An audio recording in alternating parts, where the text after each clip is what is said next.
ಆತ್ಮೀಯ ಬಂಧುಗಳೇ, ಶ್ರೀಮದ್ ಭಾಗವತಂ ಸ್ಕಂದ 3 ಭಾಗ 1 ಅಧ್ಯಾಯ 16 ದ್ವಾರಪಾಲಕರಾದ ಜಯ ವಿಜಯರಿಗೆ ಋಷಿ ಶಾಪ.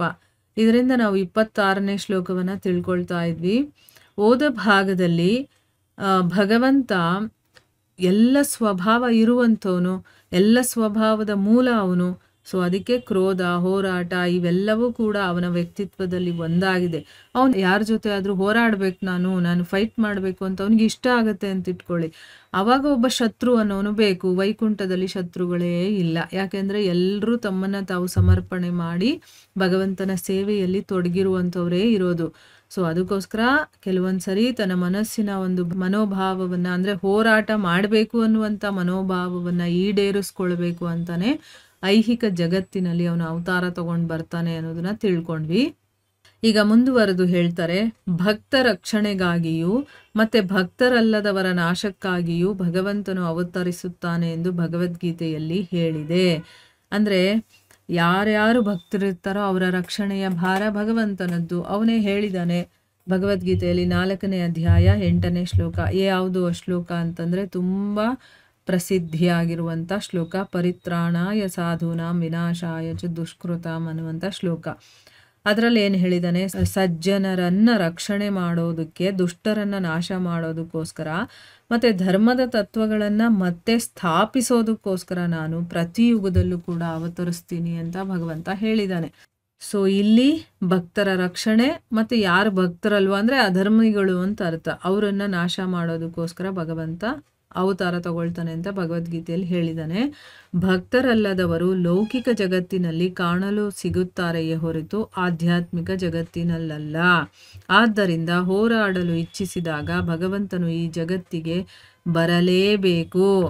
ನೋಡಿ, ಭಕ್ತರ ರಕ್ಷಣೆಗಾಗಿ, ಭಕ್ತರಲ್ಲದ ನಾಶಕ್ಕಾಗಿ ನಾನು ಅವತರಿಸ್ತೀನಿ ಅಂತ ಹೇಳಿದ್ದಾನೆ. ಅಂದರೆ ತಾನು ಎಲ್ಲಿದ್ದೀನೋ ಅಲ್ಲಿ ಅಭಕ್ತರು ಇರೋದೇ ಇಲ್ಲ ಅಂತ ಅರ್ಥ. ಯಾಕಂದರೆ ಅವನು ಅಭಕ್ತರಿಗೋಸ್ಕರ ನಾನು ಅವತಾರ ಮಾಡ್ತೀನಿ ಅಂದರೆ, ಭಕ್ತರನ್ನು ರಕ್ಷಣೆ ಮಾಡೋದಕ್ಕೆ ಅವತಾರ ಮಾಡ್ತೀನಿ ಅಂದರೆ ಎಲ್ಲೋ ಒಂದು ಕಡೆ ಅವತರಿಸ್ಬೇಕಲ್ವಾ. ಅಂದರೆ ಅರ್ಥ ಆಧ್ಯಾತ್ಮಿಕ ಜಗತ್ತಲ್ಲಿ ಭಕ್ತರಲ್ಲದೆ ಇರೋರು ಸಿಗೋದೇ ಇಲ್ಲ. ಅದು ಲೌಕಿಕ ಜಗತ್ತಿನಲ್ಲಿ ಮಾತ್ರ ನಮಗೆ ಕಾಣೋದಕ್ಕೆ ಸಿಗೋದು, ಆಧ್ಯಾತ್ಮಿಕ ಜಗತ್ತಿನಲ್ಲ ಅನ್ನೋದು ಒಂದು ವಿಷಯ ನಮಗೆ ಗೊತ್ತಾಗುತ್ತೆ. ಅದಕ್ಕೋಸ್ಕರ ಈಗ ಹೋರಾಟ ನಡೆಸಬೇಕು ಅಂತಂದರೆ ಏನು ಮಾಡಬೇಕು, ಅವನಿಗೆ ಅಭಕ್ತರು ಬೇಕು. ಅಂದರೆ ಏನು, ಶತ್ರುಗಳು ಬೇಕು. ಆ ರೀತಿ ಏನಾದರೂ ಇಷ್ಟ ಬಂತು ಅಂದರೆ ಅವನು ಈ ಜಗತ್ತಿಗೆ ಬರಲೇಬೇಕು. ಯಾಕಂದರೆ ಇಲ್ಲಿ ಮಾತ್ರ ಅಂಥವ್ರು ಸಿಗೋದು. ಯಾಕಂದರೆ ಆಧ್ಯಾತ್ಮಿಕ ಲೋಕದಲ್ಲಿ ಭಕ್ತರೇ ತುಂಬಿಕೊಂಡಿರೋದು, ಅಭಕ್ತರಲ್ಲಿ ಒಬ್ಬರೂ ಇರೋದಿಲ್ಲ ಅನ್ನೋದು ಇದರಿಂದ ನಮಗೆ ಗೊತ್ತಾಗುತ್ತೆ. ಆದರೆ ಅವನೊಂದಿಗೆ ಹೋರಾಡುವವರಾರು, ಅವನೊಂದಿಗೆ ಹೋರಾಡಲು ಯಾರೂ ಶಕ್ತರಲ್ಲ. ಆದ್ದರಿಂದ ಭೌತಿಕ ಜಗತ್ತಿನಲ್ಲಿ ಭಗವಂತನ ಲೀಲೆಗಳು ಅವನ ಸಹಚರರೊಂದಿಗೆ ನೆರವೇರುವುದರಿಂದ ಇತರರೊಂದಿಗಲ್ಲವಾದ್ದರಿಂದ ತನ್ನ ಶತ್ರುವಿನ ಪಾತ್ರವನ್ನು ವಹಿಸಲು ಅವನು ಒಬ್ಬ ಭಕ್ತನನ್ನು ಹುಡುಕಲೇಬೇಕಾಗುತ್ತದೆ. ಎಷ್ಟು ಚೆನ್ನಾಗಿದೆ ನೋಡಿ ಇದು ವಿಷಯಗಳು. ಈಗ ಭಗವಂತನಿಗೆ ಹೋರಾಟ ಮಾಡಬೇಕು, ನಾನು ಒಡೆದಾಡಬೇಕು ಅಂತ ಇಷ್ಟ ಆಗಿದೆ. ಆದರೆ ಭಗವಂತನ ಸರಿಸಮಾನವಾಗಿ ನಿಂತ್ಕೊಂಡು ಅವನ ಜೊತೆ ಹೋರಾಡೋರು ಯಾರು? ಅವನ ಜೊತೆ ಹೋರಾಡೋದಕ್ಕೆ ಯಾರಿಂದನೂ ಸಾಧ್ಯ ಇಲ್ಲ. ಅದಕ್ಕೋಸ್ಕರನೇ ಈಗ ಭೌತಿಕ ಜಗತ್ತಲ್ಲೇ ಅದನ್ನು ಹೊಡೆದಾಟ ಮಾಡೋದಕ್ಕೆ ಸಾಧ್ಯ ಆಗೋದು. ಭೌತಿಕ ಜಗತ್ತಿನಲ್ಲಿ ಭಗವಂತನ ಲೀಲೆಗಳೆಲ್ಲವೂ ಕೂಡ ಅವನ ಸಹಚರರ ಜೊತೆನೇ ಇರೋದ್ರಿಂದ. ಅಂದರೆ ಏನು, ಅವನ ಜೊತೆ ಯಾರು ಸದಾ ಇರ್ತಾರೋ, ಶುದ್ಧ ಸತ್ವದಲ್ಲಿ ಯಾರು ಇರ್ತಾರೋ ಅವ್ರ ಜೊತೆನೇ ಅವನ ಲೀಲೆಗಳೆಲ್ಲ ನಡೆಯೋದು.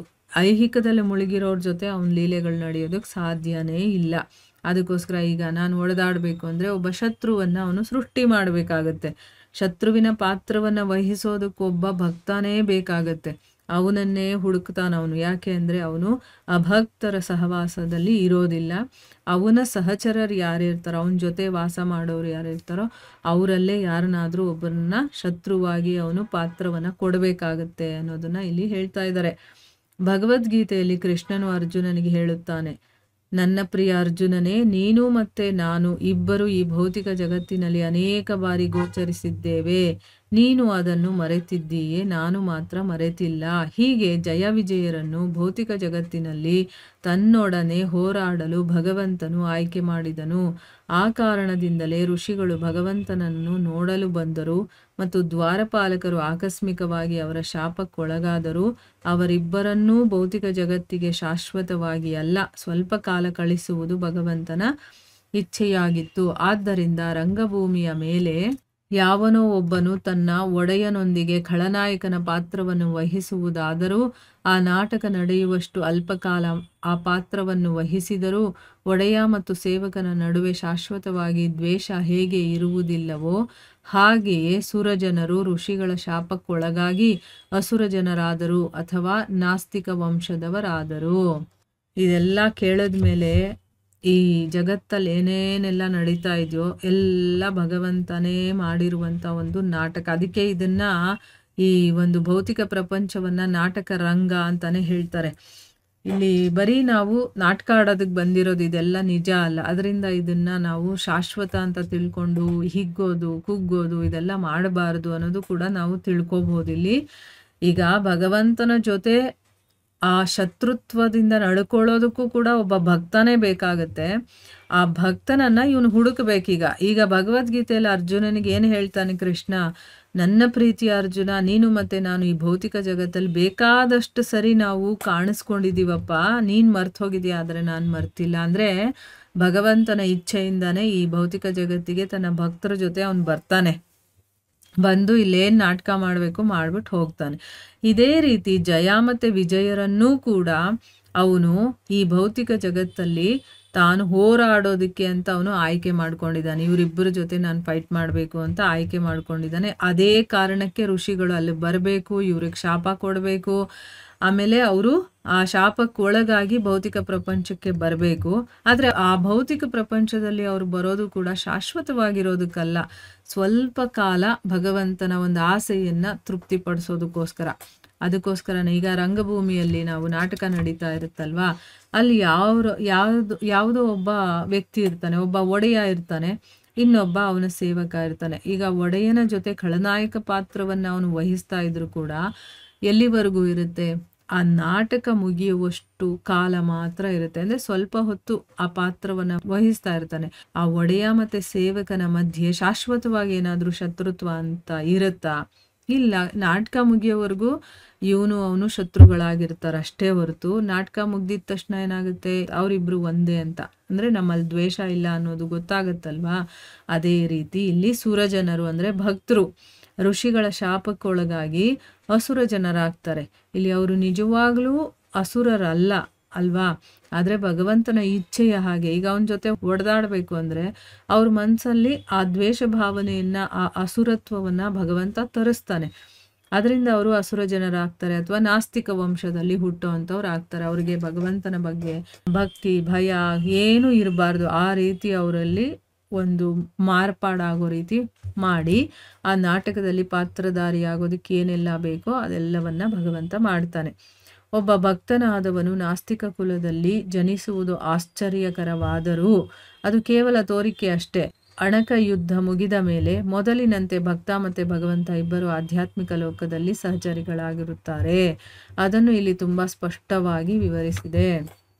ಅಂದ್ರೆ ಒಬ್ಬ ಭಕ್ತನಾಗಿರೋನು ಭಗವಂತನಿಗೆ ತನ್ನನ್ನ ತಾನು ಸಮರ್ಪಣೆ ಮಾಡ್ಕೊಂಡಿರ್ತಾನಲ್ಲ, ಅವನು ಆ ಭಕ್ತನಾಗಿ ಹುಟ್ಟೋದು ಅಥವಾ ನಾಸ್ತಿಕ ಕುಲದಲ್ಲಿ ಹುಟ್ಟೋದು ಅಂತಂದ್ರೆ ತುಂಬಾ ಆಶ್ಚರ್ಯನೇ. ಆದ್ರೆ ಅದೇನು ಬರೀ ತೋರಿಕೆಗಷ್ಟೇನೆ, ಸ್ವಲ್ಪ ಹೊತ್ತಿಗೆ ನಾಟಕ ಮುಗಿಯೋವರೆಗೂ ನಡ್ಕೊಳ್ಳುವಂತ ರೀತಿ. ಆ ಯುದ್ಧ ಮುಗಿದ ಮೇಲೆ ಅವರಿಬ್ರು ಮತ್ತೆ ಭಕ್ತ ಮತ್ತೆ ಭಗವಂತನಾಗೆ ಆಧ್ಯಾತ್ಮಿಕ ಲೋಕದಲ್ಲಿ ಸಹಚರಿಗಳಾಗಿ ಇರ್ತಾರೆ. ಅಂದ್ರೆ ಇಬ್ರು ಒಟ್ಟಿಗೆ ಅಲ್ಲಿ ಇರ್ತಾರೆ ಅಂತ ಇದನ್ನ ಇಲ್ಲಿ ತುಂಬಾ ಚೆನ್ನಾಗಿ ವಿವರಣೆ ಮಾಡಿದ್ದಾರೆ. ಕೊನೆ ಮಾತೆಂದರೆ ಯಾವನೊಬ್ಬನು ಆಧ್ಯಾತ್ಮಿಕ ಲೋಕದಿಂದ ಅಥವಾ ವೈಕುಂಠ ಲೋಕದಿಂದ ಪತನ ಹೊಂದುವುದಿಲ್ಲ, ಏಕೆಂದರೆ ಅದು ಶಾಶ್ವತ ನೆಲೆಯಾಗಿದೆ. ಆದರೆ ಕೆಲವು ವೇಳೆ ಭಗವಂತನ ಇಚ್ಛೆಯಂತೆ ಭಕ್ತರು ಉಪದೇಶಕರಾಗಿಯೋ ಅಥವಾ ನಾಸ್ತಿಕರಾಗಿಯೋ ಈ ಭೌತಿಕ ಜಗತ್ತಿಗೆ ಬರುತ್ತಾರೆ. ಪ್ರತಿಯೊಂದು ಸಂದರ್ಭದಲ್ಲಿಯೂ ಭಗವಂತನ ಒಂದು ಯೋಜನೆ ಇದೆ ಎಂಬುದನ್ನು ನಾವು ತಿಳಿಯಬೇಕು. ಉದಾಹರಣೆಗೆ ಭಗವಾನ್ ಬುದ್ಧನು ಒಬ್ಬ ಅವತಾರ ಪುರುಷನಾದರೂ ನಾಸ್ತಿಕವಾದವನ್ನು ಬೋಧಿಸಿದನು, ದೇವರೇ ಇಲ್ಲ ಎಂದನು. ಆದರೆ ಭಾಗವತದಲ್ಲಿ ವಿವರಿಸಿರುವಂತೆ ನಿಜವಾಗಿ ಇದರ ಹಿಂದೆ ಕೂಡ ಒಂದು ಯೋಜನೆ ಇತ್ತು. ಇಲ್ಲಿ ಗುರುಗಳು ಹೇಳ್ತಾ ಇದ್ದಾರೆ, ಕೊನೆಗೆ ನಾವು ಇದರಿಂದ ಏನ್ ತಿಳ್ಕೋಬೇಕು ಅಂತಂದ್ರೆ, ಯಾರೇ ಆಗಿರಬಹುದು ಆಧ್ಯಾತ್ಮಿಕ ಲೋಕ ಅಂದ್ರೆ ಒಂದು ಸರಿ ನಾವು ಆಧ್ಯಾತ್ಮಿಕ ಲೋಕಕ್ಕೆ ಎಂಟ್ರಾದ್ವಿ, ವೈಕುಂಠಕ್ಕೆ ಹೊಟ್ಟೋದ್ವಿ ಅಂತಂದ್ರೆ ಅಲ್ಲಿಂದ ಪತನ ಹೊಂದುವಂತ ಮಾತೇ ಇಲ್ಲ. ಯಾಕೆ ಅಂತಂದ್ರೆ ಅದು ಶಾಶ್ವತವಾಗಿರುವಂತಹ ಒಂದು ನೆಲೆ. ಅದಕ್ಕೋಸ್ಕರ ಕೆಲವೊಂದು ಸರಿ ಭಗವಂತನ ಇಚ್ಛೆಯ ಹಾಗೇನೆ ಭಗವಂತನ ಭಕ್ತರು ಒಬ್ಬ ಉಪದೇಶಕರಾಗೋ ಅಥವಾ ನಾಸ್ತಿಕರಾಗೋ ಈ ಭೌತಿಕ ಜಗತ್ತಿಗೆ ಬರ್ತಾರೆ ಅಂತ ಇಟ್ಕೊಳ್ಳಿ. ಈಗ ಉಪದೇಶ ಮಾಡ್ತಾರಲ್ಲ, ಒಂದು ಸದ್ಗುರುಗಳ ಒಂದು ಸ್ಥಾನದಲ್ಲಿ ಇರ್ತಾರಲ್ಲ, ಅವರೆಲ್ಲ ಭಗವಂತನ ಉಪದೇಶಕರಾಗಿ ಇಲ್ಲಿ ಕೆಲಸ ಮಾಡ್ತಾ ಇರುವಂಥವ್ರು ಆಯ್ತಾ. ಕೆಲವರು ಭಗವಂತನ ನಿರ್ದೇಶನದ ಹಾಗೇನೆ ನಾಸ್ತಿಕರಾಗೂ ಬರ್ತಾರೆ ಈ ಜಗತ್ತಿಗೆ. ಪ್ರತಿಯೊಂದು ಸಂದರ್ಭದಲ್ಲೂ ಕೂಡ ನಾವು ಅನ್ಕೋಬೇಕು ಭಗವಂತನ ಒಂದು ಯೋಜನೆ ಇದರಲ್ಲಿ ಇದೆ ಅಂತ. ಯಾಕಂದ್ರೆ ಅವನ ಇಚ್ಛೆ ಇಲ್ಲದೆ ಇಲ್ಲೇನು ನಡೆಯೋದಕ್ಕೆ ಸಾಧ್ಯ ಇಲ್ಲ. ಉದಾಹರಣೆಗೆ ಇವಾಗ ಭಗವಾನ್ ಬುದ್ಧರ ಬಗ್ಗೆ ನಮಗೆ ಗೊತ್ತೇ ಇದೆ. ಅವರು ಒಬ್ಬ ಅವತಾರ ಪುರುಷ ಆದರೂ ಕೂಡ ಅವರು ಭಗವಂತ ಇದ್ದಾನೆ ಅಂತ ಹೇಳಲಿಲ್ಲ.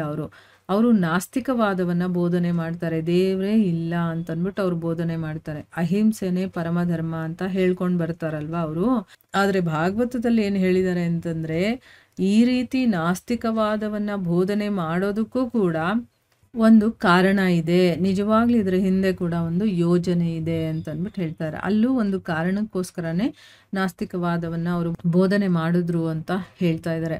ಅಂದ್ರೆ ಈ ಜಗತ್ತಲ್ಲಿ ಏನೇ ಕೆಲಸಗಳು ಒಬ್ಬ ಮಹಾಪುರುಷರಿಂದ ನಡೀತಾ ಇದೆ ಅಂತಂದ್ರೆ ಅದ್ರ ಹಿಂದೆ ಒಂದು ಕಾರಣ ಇರುತ್ತೆ. ಆ ಎಲ್ಲ ಕಾರಣಗಳ ಕಾರಣಕರ್ತ ಯಾರು ಅಂತಂದ್ರೆ ಭಗವಂತ ಅನ್ನೋದು ಇದರಿಂದ ನಾವು ಅರ್ಥ ಮಾಡ್ಕೋಬಹುದು. ಸೊ ಇಲ್ಲಿಗೆ ನಾವು ನಿಲ್ಸೋಣ. ಹರೇ ಕೃಷ್ಣ.